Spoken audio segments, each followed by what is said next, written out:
کہ کل کے لیے فکر نہ کرو، بلکہ مزیداری کی بات ہے، کل کے لیے فکر نہ کرو۔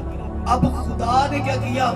اس شخص کو جو فکر کر رہا ہے اس کو کہا کہ سائڈ پہ ہو جائے۔ وہ شخص سائڈ پہ ہو گیا، خدا خود سائڈ پہ ہو رہا اور کہتا ہے اے آنے والے کل کے لیے تو اپنے لیے اور اس بشر کے لیے آپ فکر کر۔ ہاللویہ۔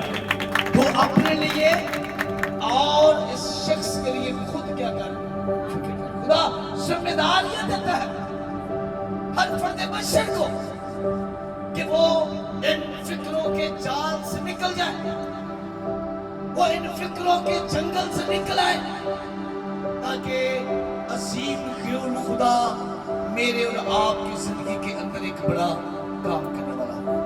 ہم جب بائبل مقدس میں اپنی نصیحت کے لیے دیکھتے ہیں فلپیوں کے نام پالوس رسول کا خط، اس کا باب نمبر 4 اور آیت نمبر 6، جب کلام مقدس میں یہ ہم آیت کو دیکھتے ہیں تو بڑی ایک شادمانی ملتی ہے، بڑی ایک خوشی ملتی ہے، بڑا ایک سکون ملتا ہے۔ جی جس کسی کو بھی ملے وہ اس کی تلاوت کر سکتا ہے۔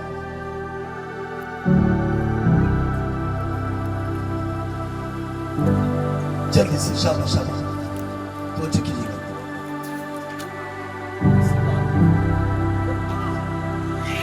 ہاللویہ۔ سیمی اکثر کو سلام۔ کلام کے زندہ کلام میں لکھا ہے فلپیوں 4 باب اور اس کی 6 آیت، کسی بات کی فکر نہ کرو۔ بائبل کا خدا فرماتا ہے کسی بات کی فکر نہ کرو۔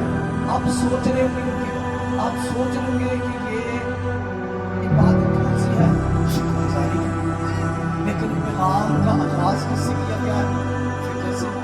لیکن فکر ختم ہوگی تو شکر گزاری پہ ہاللویہ۔ آئیں گے یہاں پر یہی سن گیا جی کسی بات کی فکر نہ کرو بلکہ ہر ایک بات میں ہماری درخواستیں دعا اور منت کے وسیلہ سے شکر گزاری کے ساتھ خدا کے سامنے پیش کی جائیں۔ جی کیا لکھا ہے؟ کسی بات کی فکر نہ کرو بلکہ ہر ایک بات میں تمہاری درخواستیں نمبر 1، نمبر 2 دعا اور نمبر 3 منت کے وسیلہ سے شکر گزاری کے ساتھ خدا کے سامنے